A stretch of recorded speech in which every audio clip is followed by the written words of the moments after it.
Gente, com esse bom humor que a gente começa a pregação de hoje, né? O tema da mensagem é livres da escravidão do pecado para uma vida de servidão a Cristo. Tema longo, né? Repetir. Livres da escravidão do pecado para uma vida de servidão a Cristo.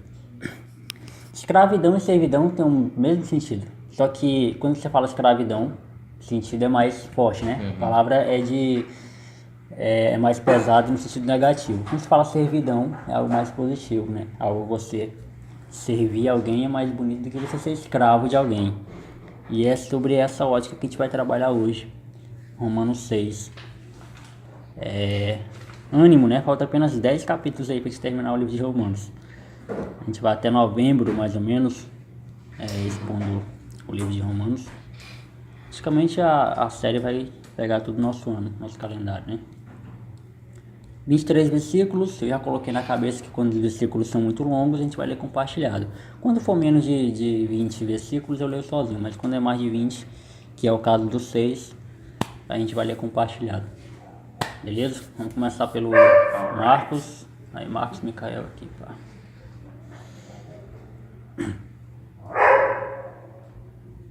Pode meter bagunça.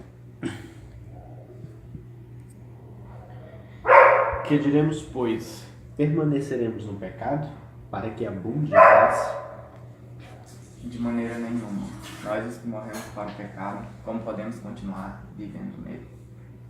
Ou vocês não sabem que todos nós que somos batizados em Cristo Jesus, fomos batizados em sua morte? Portanto, fomos sepultados com ele na morte por meio do batismo, a fim de que, assim como Cristo foi ressuscitado dos mortos mediante a glória do Pai, também nós vivamos uma vida nova.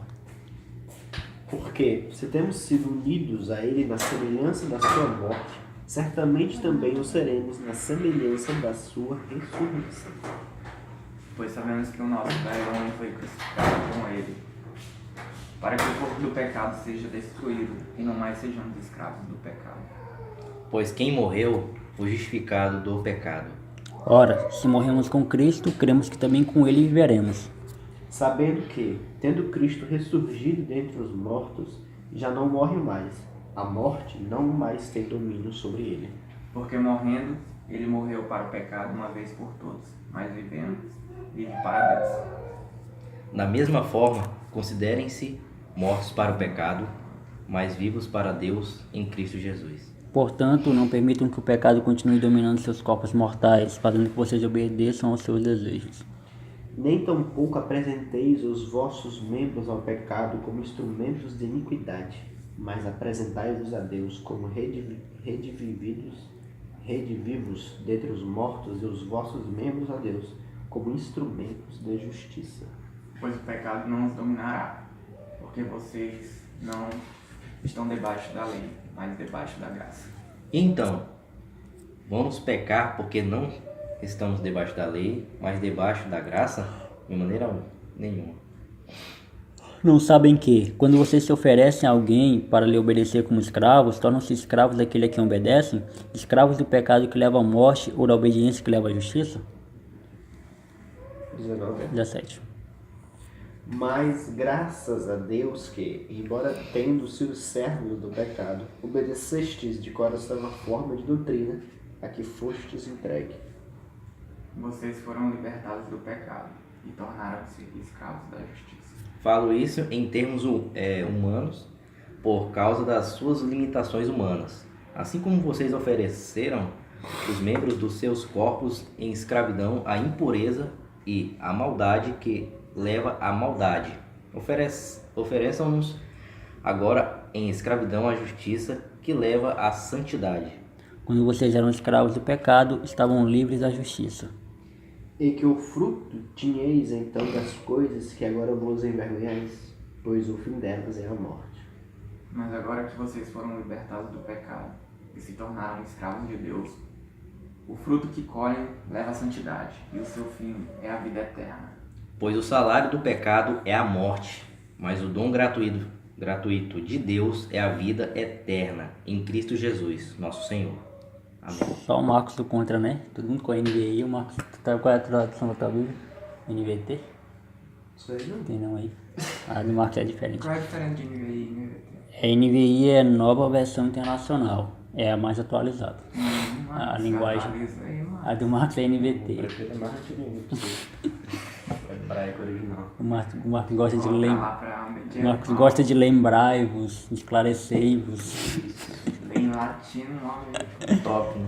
Então, galera, a gente passou as últimas semanas, foi, eu acho que Romanos 2, 3, de Romanos do 1 ao 5, falando de justificação, falando de graça, falando de justiça.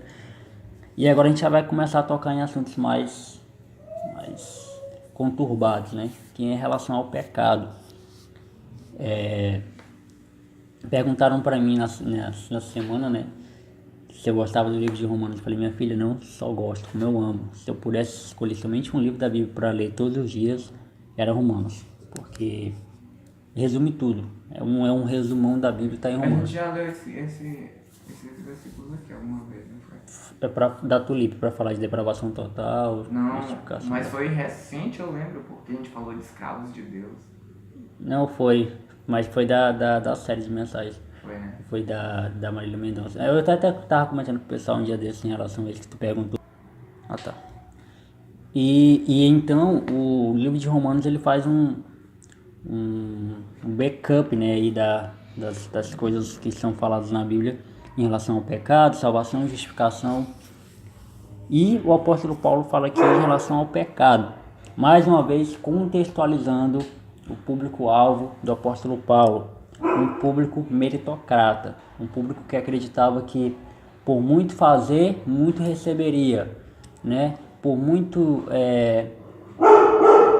se aparentar santo, muito santo seria. E o apóstolo Paulo, ele faz um balanço de que o pecado que existe em nós, né? O pecado que existe em nós, ele tem um domínio sobre a gente. Eu já quero introduzir vocês já para falar disso, porque é algo que fica muito, para quem é ignorante, fica muito que meio que superficial, né? Tem pessoas que falam assim, todo mundo peca, fulano não é melhor do que fulano é melhor do que ciclano, porque a igreja de fulano de tal diz uma coisa, a outra diz a outra. E o apóstolo Paulo fala exatamente o seguinte: pecadores somos por essência. Isso aí não tem como evitar, não tem como ignorar, não temos como passar sequer um dia sem pecarmos, né? Isso aí já é natural nosso, natureza nossa, por conta do pecado que corrompeu o mundo. E outra coisa que é bom ficar clara: o pecado não corrompeu somente a gente, corrompeu o mundo. Desliga a caixinha, por favor. Corrompeu o mundo. Se existem terremotos hoje, conta que a natureza foi afetada pelo pecado. Se existe vulcão, é coisa da natureza que foi afetada pelo pecado. Desastres naturais, o clima da forma que está, é o pecado. O pecado atingiu todo o cosmos, né? Inclusive a nós não estamos isentos. Só que o apóstolo Paulo fala o seguinte: uma vez livres da escravidão do pecado, que é o que o pecado faz conosco, ele escraviza, ele te coloca sob o domínio dele, e o que Deus faz com a gente é totalmente diferente. Nós somos servos de Deus como graça, como gratidão, e somos escravos do pecado porque nós não temos outra alternativa. Nós somos escravos do pecado porque nós não conseguimos ver outra coisa a se fazer do que pecar. Para nós o pecado, ele é a saída mais rápida, mais urgente, mais prazerosa, mais honesta até, do que o próprio Deus, do que o próprio servir a Deus. E começando aqui, se morremos para o pecado, não podemos viver como se ainda fôssemos escravos do pecado. Lê aí pra gente, Breto, do 1 ao 3. Amém. Que diremos então? Continuaremos pecando para que a graça aumente? De maneira nenhuma. Nós, os que morremos para o pecado, como podemos continuar vivendo nele? Ou vocês não sabem que todos nós, que fomos batizados em Cristo Jesus, fomos batizados em sua morte? Então, o contexto é o seguinte: Paulo está sendo bem calvinista aqui, né? As pessoas acham que, se Deus ele me justificou, se Deus ele me salvou, já estou salvo, todos nós aqui já somos salvos. Então a gente pode pecar adoidado, tranquilo, que a gente ainda vai pro céu. Não é isso? Apóstolo Paulo? Não, não é isso. Porque isso só prova que você não foi livre do pecado. Isso só prova de que você ainda é escravo do pecado. Imagine um contexto onde você trabalha para um fulano, você trabalha para um empresário, por exemplo. Você não tem outra alternativa, você só faz trabalhar para ele porque é o único emprego que você tem, é o emprego que você tem como sustentar a sua família, é esse. Beleza? Só que você ganha na Mega Sena, você fica milionário. Qual é o sentido de você continuar trabalhando para esse cara? Sendo que você agora pode ser o patrão desse cara, você tem o dobro do dinheiro que ele tem. Entendeu? Você pode abrir o seu próprio negócio, você pode trabalhar em outro lugar, ou você pode não trabalhar também, você tem dinheiro pra caramba. A mesma coisa que o apóstolo Paulo está falando. O sentido de você não servir mais de pecado é porque você tem um outro Deus, que é o nosso Deus verdadeiro. O pecado ele torna o nosso Deus, porque ele tem domínio sobre nós. Gente, pense em Deus sobre domínio. Tudo aquilo que tem domínio sobre você é o seu Deus. Aí as pessoas falam, mas o ateu não tem Deus. Tem, ele mesmo. Ele mesmo tem domínio sobre ele. Então ele é o próprio Deus dele. Entende? Então todos nós fazemos deuses. E deuses que nos frustram. Deuses que nos levam para mais fundo, né? Mais fundo do poço. Que nos atola no nosso próprio ego. E existem... eu vou falar disso mais lá na frente, mas já vou logo dar um spoiler aqui. Existem demônios, existe o diabo, existe potestades demoníacas, existe. Mas o pior demônio é aquele que existe em você. É o pecado. O pior demônio é aquele que está dentro de nós. É o chamado egoísmo. Lembrar de egoísmo, lembrei de uma coisa. Eu vou dar uns papelzinhos aqui para vocês. Vocês, pelo amor de Deus, prometam para mim que não vão abrir isso até eu pedir para abrir. Tudo bem? Beleza, Marcos? Beleza, Brito? Eu vou deixar que vocês peguem. Não quero interferir em nada. Vou pegar o de baixo. Marcão. Fiz muito porque eu achava que Cristina e Rafael estariam aqui, né? Vou pegar o meu também. Beleza. Guardem aí isso aí que no final vocês vão entender o motivo dele estar aí. Então, se a gente morreu por pecado, gente, não há sentido mais em continuar visitando ele. Não há mais sentido de a gente ficar de vez em quando lá e cometendo um pecadinho. E eu falo em pecado no sentido de escravidão.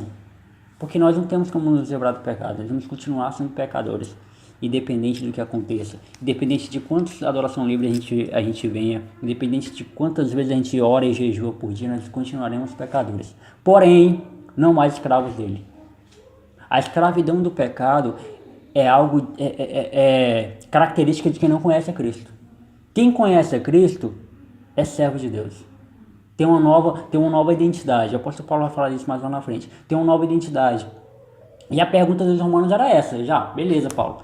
E tu falou aí já que as pessoas são salvas pela graça, mediante a fé, e que foi Deus que nos salvou. Então quer dizer que eu posso pecar. Eu posso ir ali fazer o que eu quiser, daqui a pouco vir aqui me arrepender e tá suave.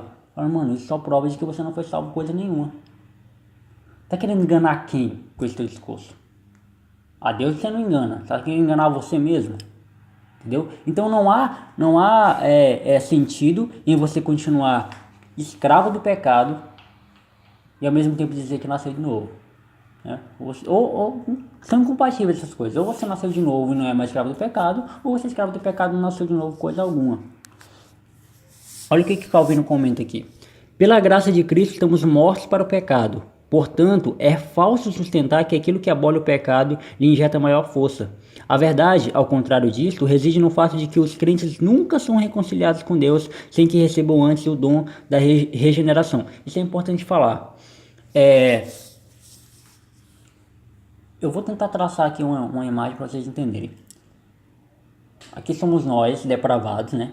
Essa palavrinha você já conhece de cor, né? Depravados. Aqui somos nós depravados, né? E aqui é o pecado sobre nós, derrubando a gente mais para baixo. Ou seja, somos incapazes. Mesmo que a gente tente nos levantar, mas o pecado está aqui, ó, impedindo que a gente se levante. A gente vai sempre bater aqui, entendeu? Somos depravados pelo pecado e o pecado ainda vem e ainda coloca uma força maior sobre nós, né? Que é a força gravitacional, né? No sentido físico. E aí, mano, o que acontece? Precisa haver uma regeneração. que é essa regeneração? É Deus chegando e limpando o pecado, para que eu tenha força de me levantar. Entendeu? Então toda essa obra salvífica aqui vem de Deus. É Deus que te tira o pecado de cima de você, é Deus que te levanta e é Deus que te impulsa. Entendeu? Toda essa obra salvífica aqui é de Deus. Então, mesmo que eu não seja mais escravo do pecado, suponhamos que eu não sou mais escravo do pecado. Eu não sou mais escravo do pecado. Mas isso não me faz automaticamente ser servo de Deus. Eu preciso passar por esse processo. Qual é o processo? Regeneração. Processo de um novo homem. Eu preciso nascer de novo. O que aconteceu com Nicodemos? A historinha de Nicodemos, a história mais conhecida da Bíblia depois de Adão e Eva. Nicodemos, ele achava que pelo fato de ser rico, de ser um homem da lei, de ser conhecido por muita gente, só precisava pagar a sua salvação, né? Pagar para ser limpo, para ser curado. E aí onde entra a metáfora, né? Que ele precisaria se mergulhar no Rio Jordão, 7 vezes lá no Rio Jordão, que era um rio sujo, né? Para poder ser curado da lepra. Então o que acontece? Na cabeça de Nicodemos, esse processo de salvação dependia unicamente dele, pelo seu status social, pelo seu status pessoal, entendeu? Sendo que essa regeneração não está sob o meu controle. Eu saí da condição de escravo. Olha só a minha condição é de escravo. Qual é a autonomia que eu tenho? Qual é o status social que eu tenho? Nenhum. E isso é interessante. Eu tracei esse paralelo proposital, para vocês entenderem o sentido de escravidão e o sentido de servidão. Cristo, quando ele nos salvou, gente, isso é importantíssimo. Cristo, quando ele nos salvou, não foi para ficar de nariz em pé. Não foi para ser melhor do que os outros. Muito pelo contrário, nós saímos de escravidão, mas nós viemos a servidão. Somos servos de Cristo. Servos. E como servos, a gente só faz aquilo que o nosso rei manda. Aquilo que vem de cima. Né? Como eu gosto de falar, a ordem vem de cima. Entendeu? Então até a segunda ordem nós seremos servos. Até Jesus falar, não, vocês estão salvos, limpos, vocês agora são santos. Isso vai acontecer no céu, não aqui. Pronto. Aí sim. Aí a gente já pode ficar tranquilo que não tem mais nada que nos domine, não. Não vai ter mais pecado, não vai ter mais nada que vai impedir com que a nossa santidade seja abalada. Então esse processo de regeneração é algo que só acontece por Cristo, mediante a graça, mediante a fé. Pense nesse caminho assim, nesse caminho, eu creio, eu tenho fé, beleza, essa fé foi por onde? Meio da graça. E essa graça vem de quem? De Deus. Agora eu vou perguntar e vocês respondam. Eu tenho fé, essa fé vem de quem? Deus. Eu errei. Eu tenho fé, essa fé vem da onde?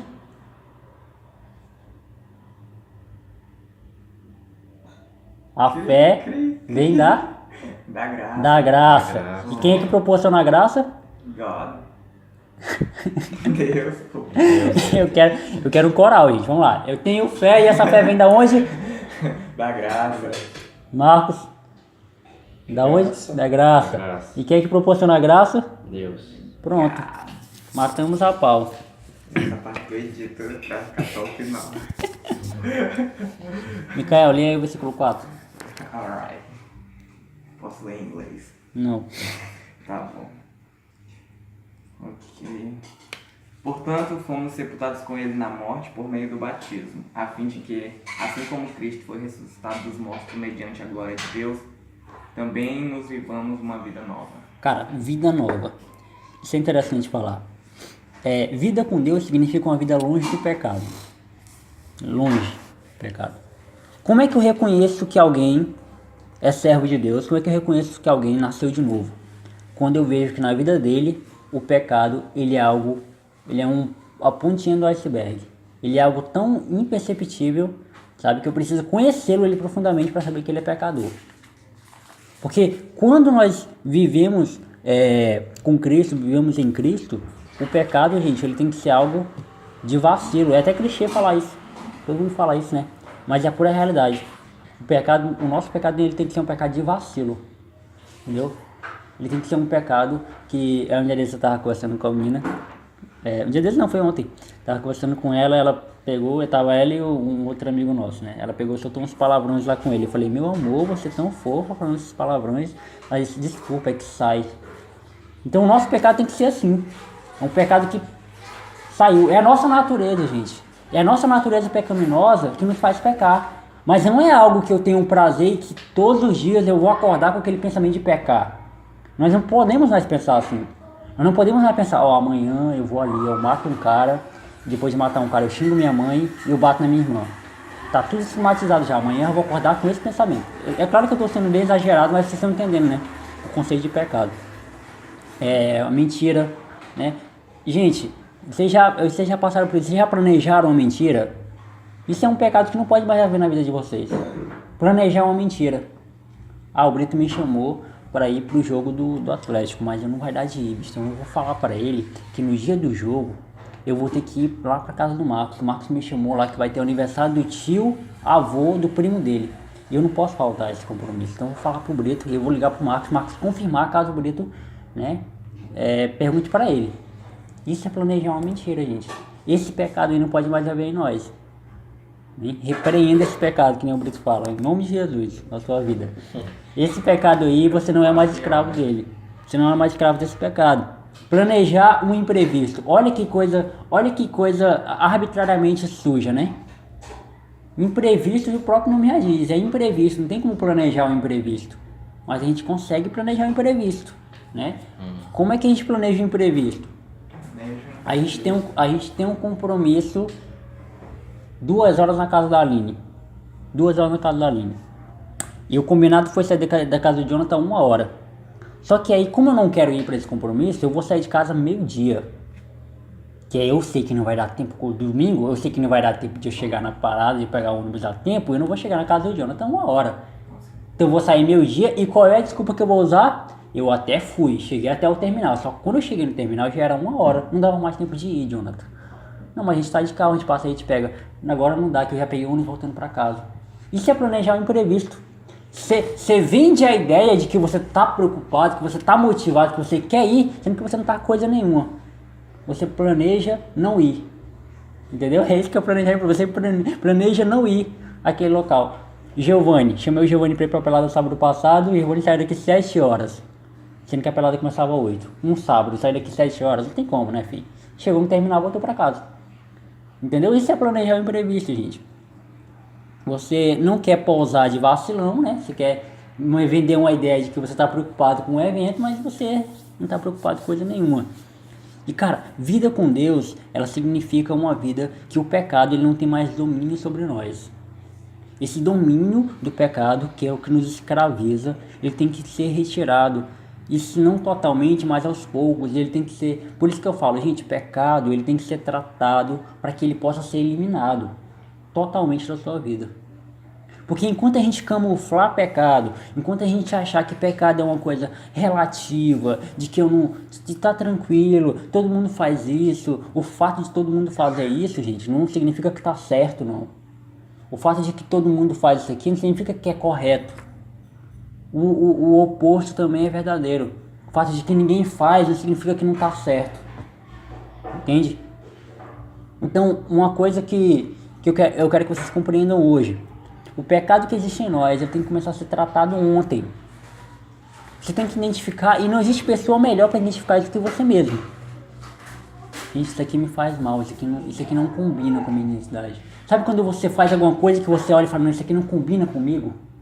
Sabe, isso aqui não sou eu, isso aqui não faz parte de mim. Isso aqui não condiz com a minha realidade. Isso aqui que eu faço não condiz com o que eu sou. Então eu tenho que largar isso aqui. Mesmo que na sua cabeça, mesmo que a primeira ideia que vem na sua cabeça não seja uma ideia de pecado. Aquilo que você faz não seja, não, isso aqui não é pecado, não.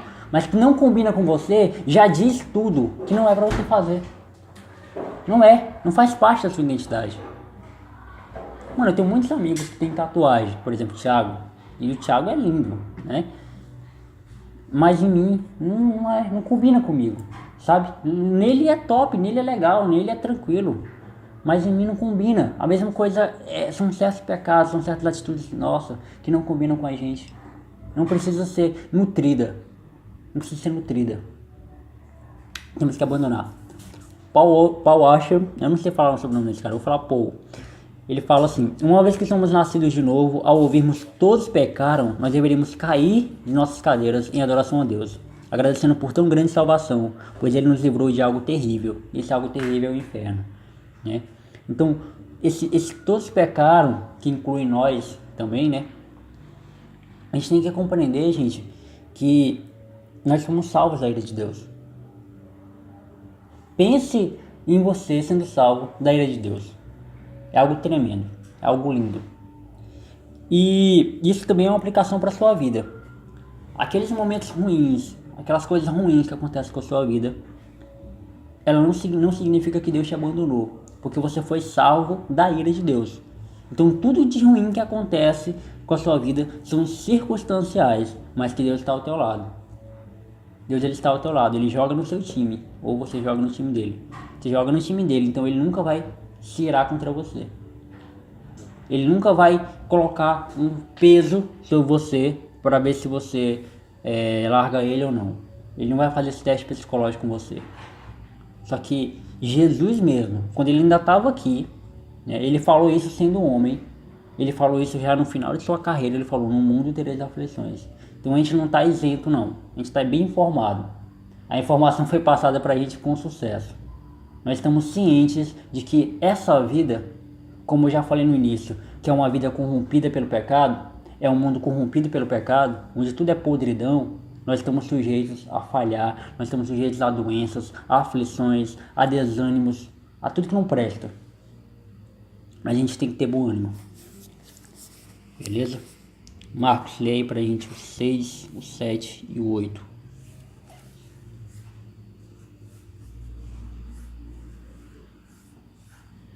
Sabendo isto, que o nosso homem velho foi crucificado com ele, para que o corpo do pecado fosse desfeito, a fim de não servirmos mais ao pecado.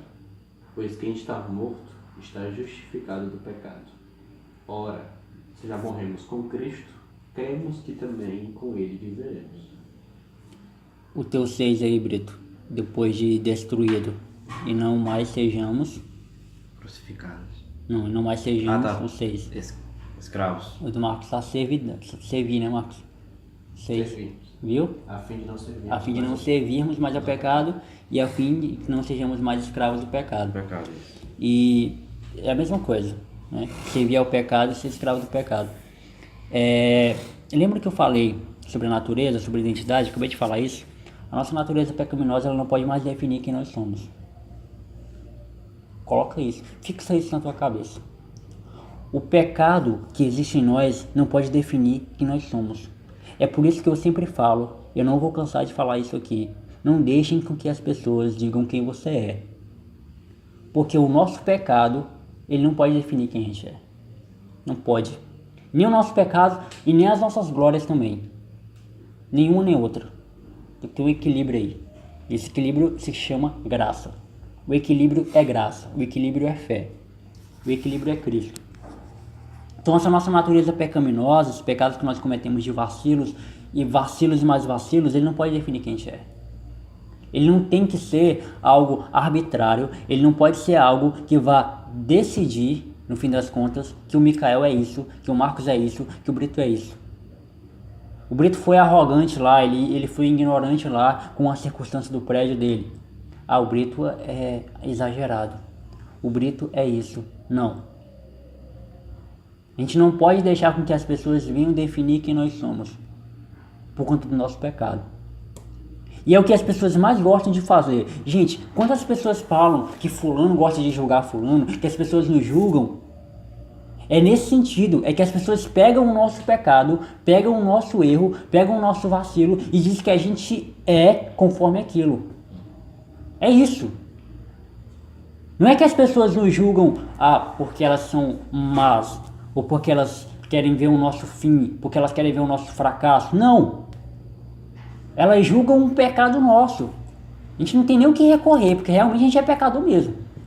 Só que a gente não pode deixar com que aquele nosso pecado, ele seja algo tão evidente, ele seja algo tão forte, a ponto de definir quem nós somos. A ponto de definir que nós somos aquilo. Entendeu? Porque a nossa natureza pecaminosa, ela perdeu forças quando Cristo morreu por nós e ressuscitou.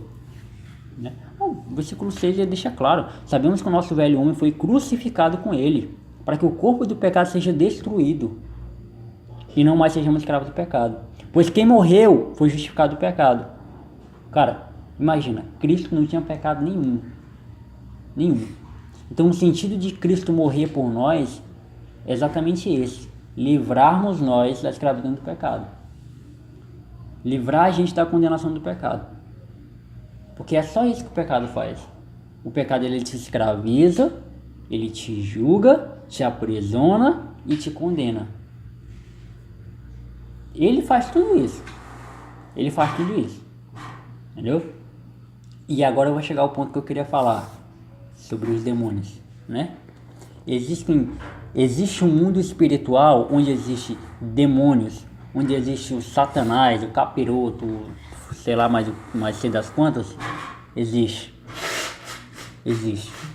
Por mais que eu ache que eles atuam um pouco no mundo físico, eles atuam bem pouquinho, porque o principal demônio, o maior demônio, o demônio que mais destrói é o que habita em nós, é o pecado.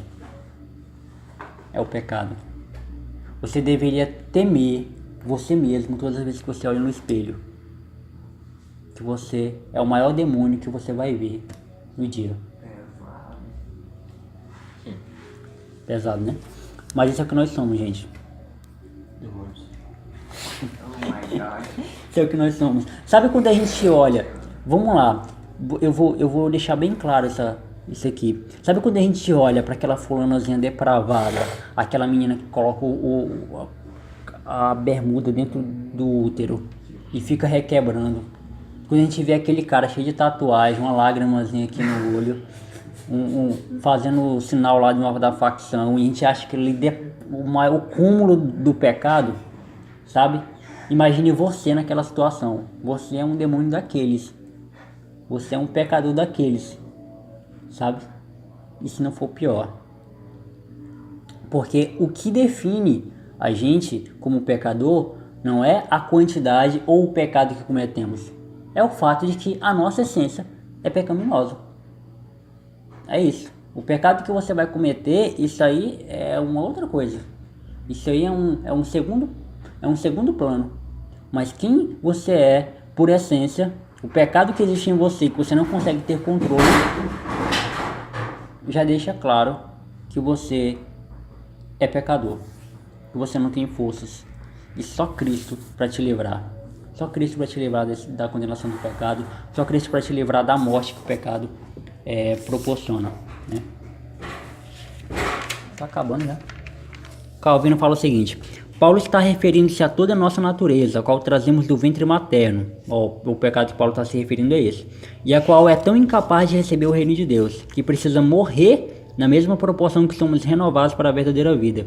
Este velho homem, diz ele, é pregado na cruz com Cristo, porque por seu poder ele já é morto. E é o que eu acabei de falar, né? O Cristo ele teve que morrer pelos nossos pecados, sendo ele santo, né? Porque não teria sentido um outro pecador morrer por nós. Ele ia nos livrar de quê? Ele era tão pecador quanto eu.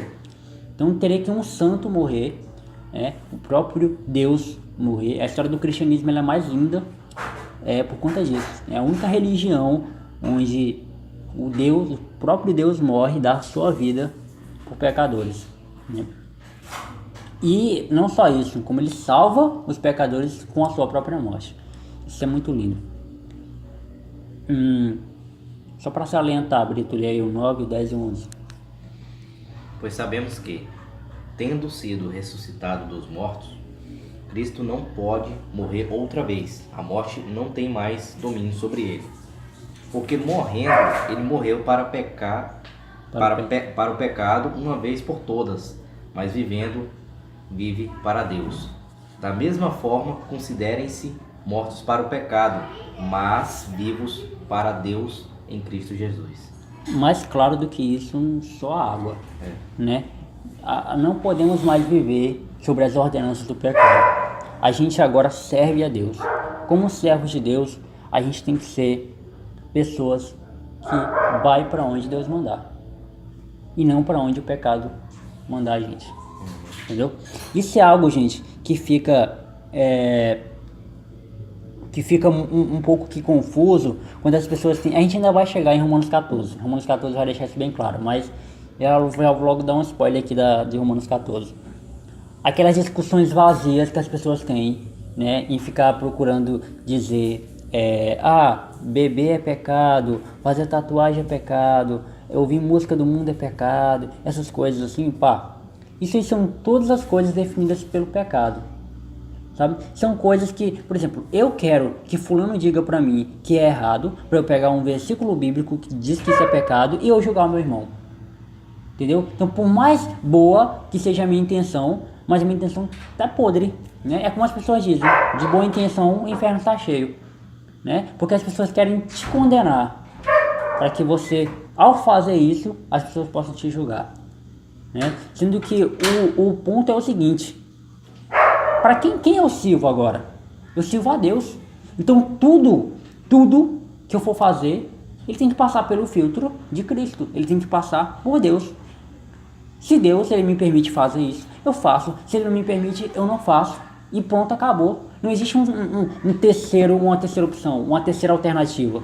Não existe um mais. Não existe vou abrir aqui, vou recorrer aqui para ver se eu posso. Não. Se ele me permite fazer, se ele me dá o aval, se ele me direciona, eu faço. Se não, não faço. Simples. Eu tô com uma decisão, eu tô prestes a tomar uma decisão lá no meu trabalho. E eu vou até consultar vocês antes. Mas eu já orei a Deus.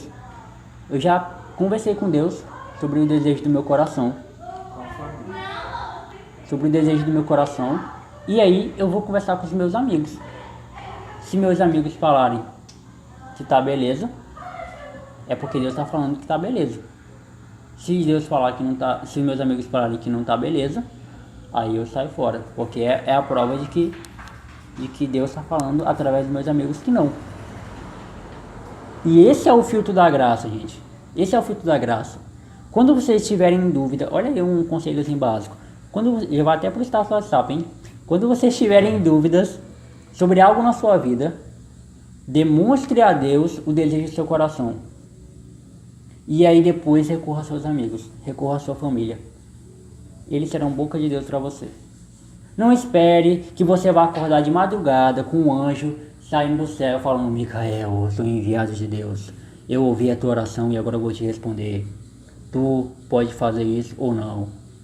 Ou então você vai pegar a garrafa e vai girar, aí vai cair. Sim, não. Não, gente, não existe isso. Como eu já falei, o sentido de igreja, o sentido de comunidade, o sentido de viver em comunhão com os irmãos é que Deus fala através da igreja. Deus fala através dos amigos, Deus fala através da família, entendeu? Então demonstre a Deus, gente, não é errado eu falar para Deus os meus desejos, muito pelo contrário, é a decisão mais correta, é a mais correta. Porém, eu não posso tomar decisões sem antes consultar a Deus. Isso prova uma irresponsabilidade enorme minha, isso prova uma teimosia minha. Se eu sirvo a Deus, eu não posso mais tomar decisões adoidado, eu tenho que consultar a Deus. Eu poderia muito bem, essa decisão que eu estou em dúvida, chegar e falar: coloca aí meu nome aí que eu vou fazer isso aí. Mas não, eu quero consultar a Deus primeiro. Porque isso vai interferir na minha vida. Isso vai ter uma mudança na minha vida. Eu estou falando de coisas que vai mudar a tua vida. Eu não estou falando que, Deus, eu estou desejando muito comer pudim, mas eu estou em dieta, será que eu como? Não é, eu estou falando disso, não. Isso aí são decisões que tu pode tomar. Eu estou falando de decisões que vai mudar a tua vida. Por exemplo, sair de casa, ou comprar um imóvel, ou comprar um carro. Isso são decisões que vai mudar a tua vida. Então consulte a Deus. Consulte a Deus. Porque se você tomar a decisão sozinho, você está provando para Deus. Você está dizendo para Deus que você é escravo do pecado. Que você ainda serve ao pecado. Você ainda não serve a Deus. Quando nós servimos a Deus, nós temos que consultá-lo para decisões que vão interferir na nossa vida. A nossa vida ela foi entregue a Ele. Ele precisa estar a par de tudo que acontece nas nossas vidas. Ele precisa estar consciente das decisões que a gente toma. Amém? Amém. Eu vou dar aqui 3 motivos para vocês se afastarem do pecado. 3 motivos para nós nos afastarmos do pecado. O Marcos vai ler o versículo 13 e o 14. O Micael vai ler do 15 ao 17. E o Brito vai ler do 18 ao 20. Beleza? Vou começar aqui pelo Marcos. O primeiro motivo para nós nos afastarmos do pecado é que ao nos afastar do pecado, nós preservamos nossa santidade. Nós nos tornamos santos. Acompanha aí, tá? 13 e 14. E aí, Marcos? Nem tampouco apresenteis os vossos membros ao pecado como instrumentos de iniquidade, mas apresentai-vos a Deus como redivivos dentre os mortos e os vossos membros a Deus como instrumentos de justiça. Pois o pecado não terá domínio sobre vós, porquanto não estáis debaixo da lei, mas debaixo da graça. Ó, domínio. Pois o pecado não os dominará, porque vocês não estão debaixo da lei, mas debaixo da graça. Santidade significa ruptura, significa uma separação. Lembra que eu falei que dentro de nós existe o pecado, nós somos pecadores por essência. Então o que é santidade? É essa ruptura, quando eu me afasto do pecado. Gente, não tem nada de extraordinário em ser santo, não. Falar que você é santo não é pecado, não. Muito pelo contrário, isso prova de que você entendeu o que é santidade. Eu sou santo, porque Deus me fez santo. Amém? Santidade significa você estar longe do pecado. Quanto mais você correr do pecado, mais santo você fica. É isso. Não é que você, a partir de hoje, não vai mais pecar. Você vai pecar porque não tem como você... A não ser que você se matasse. Né? Que dentro de você existe o pecado. Entendeu? Enquanto você estiver vivo, respirando o mesmo ar que todo mundo, você é pecador. Você é pecador.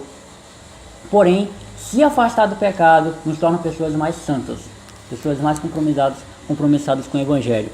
Segundo motivo para você se afastar do pecado, maturidade. Isso te leva à maturidade. Leia aí, Micael, do 15 ao 17. E então, vamos pecar porque não estamos debaixo da lei, mas debaixo da graça? De maneira nenhuma. Não sabemos que quando vocês se oferecem a alguém para lhe obedecer como escravos, tornam-se escravos daqueles a quem obedecem, escravos do pecado que leva à morte, ou da obediência que leva à justiça. Mas, graças a Deus, por quê? Embora vocês tenham sido escravos do pecado, passaram a obedecer de coração a forma de ensino que lhes foi transmitida. Gente, olha que lindo. Quando nós éramos escravos do pecado, nós tínhamos que fazer tudo que o pecado nos manda, porque nós não tínhamos controle. Quando nós somos servos de Cristo, nós fazemos aquilo que Cristo nos pede por obediência. Olha que lindo isso. Isso é o Evangelho. Isso é o Evangelho. Isso é vida cristã. Maturidade. Maturidade.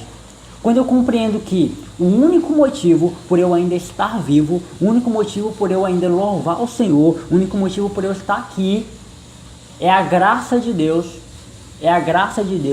mediante Cristo que me salvou, que me libertou, né? Eu compreendo que eu não sou mais escravo do pecado, então eu vou servir a Deus por obediência. Esse processo de servir a Deus não é um processo imposto. Não é algo que Deus te pega todos os dias, pega a tua cabeça e tu vai ter que fazer agora. Não, é obediência. É obediência. É cumplicidade com Cristo. É por isso que eu falo, gente, melhor maneira de combater o pecado do que relacionamento com Deus não existe. Não existe. Se relacione com Deus. Quanto mais você chegar perto dele, mais você vai conhecer ele. Infelizmente, se você não tiver esse relacionamento com Deus, você vai enxergar Deus como um Deus Papai Noel. Aquele Deus distante. Aquele Deus datado, né? O que é um Deus datado? É um Deus de datas, onde só consigo ver ele no domingo, na adoração livre, ou quando eu vou cear, ou no Natal, que todo mundo lembra de Cristo, né? Incrível. Entendeu? Na Páscoa, onde passa filmes na Record, na Globo, na Band, em todo canto, Telecine. E essa maturidade, eu compreender que a obediência, ela me leva a compreender que Cristo me salvou sem cobrar nada de mim. O pecado é diferente. O pecado, ele é tão destrutivo que além dele te escravizar, ele ainda te cobra fidelidade. Você está preso ao pecado. Você tem que cometer aquele pecado todo dia. Você tem que ser fiel ao pecado. E Cristo é diferente. Ele te cobra obediência. E como o nosso próprio ditado já diz, obedecer é muito melhor do que sacrificar, né, querido? Muito melhor do que sacrificar. Isso é bem bíblico, né? O sacrifício é a escravidão ao pecado. A obediência é a Deus. Aí, Brito. Peraí. Terceiro motivo para nos afastarmos do pecado é liberdade. Ao contrário do que muita gente pensa, né? As pessoas pensam que o cristão é o bitolado, é o alienado. não pode fazer nada, muito pelo contrário. É em Cristo que eu encontro liberdade, porque outrora eu era escravo. 18 ao 20. Vocês foram libertados do pecado e tornaram-se escravos da justiça. Falo isso em termos humanos, por causa das suas limitações humanas. Assim como vocês ofereceram os membros dos seus corpos em escravidão à impureza e à maldade que leva à maldade, ofereçam-nos agora em escravidão à justiça que leva à santidade. Quando vocês eram escravos do pecado, estavam livres da justiça. Lindo. Lindo. Assim como a gente ofereceu os nossos membros, né, os nossos corpos, à escravidão do pecado, à impureza do pecado, agora a gente oferece o nosso corpo, né, a nossa vida, a nossa racionalidade a Cristo. É por isso que o apóstolo Paulo fala que o culto a Deus tem que ser um culto racional. Eu não posso prestar um culto a Deus bêbado, por exemplo. Não posso prestar um culto a Deus inconsciente das coisas, inconsciente do que o pregador está falando. Eu tenho que prestar um culto a Deus ciente do que eu estou fazendo, porque Ele me libertou para isso. Essa liberdade que existe, o versículo 20: quando vocês eram escravos do pecado, estavam livres da justiça. Óbvio, porque para a gente o pecado ele não era algo onde era bom ou ruim. O pecado era pecado. É por isso que eu falo, tem muita gente que acha que pega uma coisa e diz que aquilo é pecado, pelo próprio pecado que existe nela.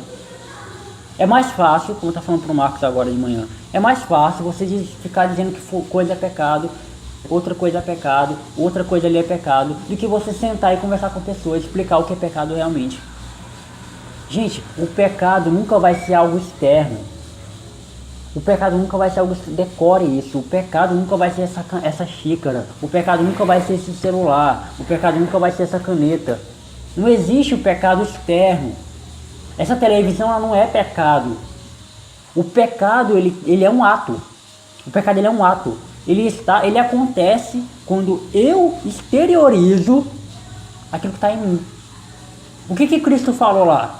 Não é o que sai não é o que entra na sua boca, é o que sai da sua boca. A impureza não é no que você come. A impureza não está no que você na bebida alcoólica que você ingere, no suco de uva que você ingere, na água que você ingere, na galinha preta da Ubanda que você comeu. Não. O pecado está quando você solta para fora. Sabe? Como o apóstolo Paulo mesmo fala, né? Nossa boca é um sepulcro aberto.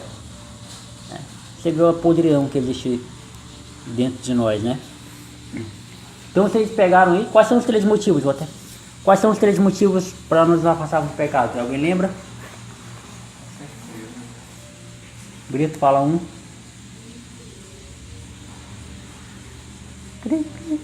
Marcos, um motivo. Foi falado 3 aqui. Vocês não estão prestando atenção na mensagem, gente. Capítulo 01. A maturidade. Maturidade, boa. Tá bom? A maturidade. Micael, não, deixa o Micael falar outro. Maturidade. Pô, ele lembrou dele. Não, ele lembrou o teu, Micael. Esse aí era o teu, maturidade. Era? Aí lembrou dele. Gente, eu falei 3 motivos. Releia aí o versículo, ver se vocês lembram alguma coisa. Tem que ter maturidade, entendeu? Isso aí. Liberdade, santidade, maturidade e liberdade. Os motivos para a gente se afastar do pecado é porque se afastando do pecado nos tornamos santos, nos afastando do pecado nos tornamos pessoas maduras e nos afastando do pecado somos livres. É isso aí. Santidade, maturidade e liberdade. Tudo com ad no final. Beleza? Vamos lá. Marcos, 21 ao 23 aí.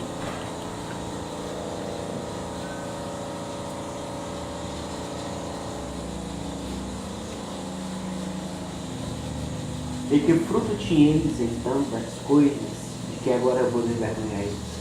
Pois o fim delas é a morte. Mas agora, libertos do pecado e feitos servos de Deus, tendes o vosso fruto para a santificação e por fim a vida eterna. Porque o salário do pecado é a morte, mas o dom gratuito de Deus é a vida eterna em Cristo Jesus, nosso Senhor. Então, não precisamos mais trabalhar para o pecado. Cristo nos libertou. A gente não precisa mais, gente. Tem que acordar todos os dias, colocar a nossa roupinha de trabalho e ir lá fazer o que o pecado nos manda, o que o pecado nos pede. A gente não precisa mais, né, acordar todos os dias de manhã e bater o ponto espiritual, né, que bater o ponto de pecar todos os dias, né? Acordar com aquele pensamento de que hoje eu vou pecar, hoje eu vou pecar, hoje eu vou pecar. Nós fomos libertados, nós fomos libertos para que o pecado não tenha mais domínio sobre nós. Essa é a palavrinha que vai matar toda a pregação. Não é que você não vai mais pecar, você vai, porque você é ser humano falho. Só que o pecado não tem mais domínio sobre você. Você pode dizer não a ele agora. Você pode dizer sai. Você pode dizer não quero. Entendeu? Você é livre justamente para dizer isso. Você é livre para dizer sim às coisas de Deus e não ao pecado. Não tente relativizar o seu pecado. Não tente dizer para você mesmo que o que você faz não é pecado, porque no fim das contas você sabe que é errado o que você faz, que é abominável aos olhos de Deus. Todas as vezes que você tiver em dúvida que o que você está fazendo é pecado ou não, imagine Deus. Caramba, se Deus faria isso no meu lugar? Se Deus não fizesse isso no seu lugar é porque é pecado. Tudo que causa repulsa a Deus é pecado. Tudo que aos olhos de Deus é algo corruptível é pecado. Então se afaste dessas coisas. Se afaste de coisas que te corrompem. Se afaste de coisas que te afastam de Deus. E eu vou além, cara. Tem pessoas que são tóxicas ao ponto de nos afastarem de Deus. Se você está envolvido com alguma pessoa que é tóxica a esse ponto, você não consegue pregar o evangelho para ela, porque você tem que ser a luz e o sal da parada toda. Mas se você não consegue ser sal e luz para essa pessoa, se afaste dela, porque ela vai te afastar de Deus. Ah, Jonathan, isso é moralismo demais. Moralismo um cacete. Isso é verdade. Isso é realidade. Existem pessoas que podem influenciar a nossa vida espiritual ao ponto de nós não conseguimos mais orar, nós não conseguimos mais ler Bíblia, nós não conseguimos sequer vir para a adoração livre. Que é só você sentar sua bunda seca e ouvir. Então, o que eu quero que vocês levem para casa hoje é essa consciência de que o pecado não tem mais domínio sobre você. E se você ainda tem alguma área da sua vida que precisa ser tratada, ore incansavelmente. Peça ajuda. Grite: Deus, eu não quero mais essa vida miserável de pecado. Eu não quero mais ser pedra de tropeço para ninguém também. Muito pelo contrário, eu quero ser sal e luz na vida das pessoas. Eu quero que as pessoas olhem para mim e vejam o Senhor. Então me ajuda. Limpa o meu coração disso. Amém? Amém. Por hoje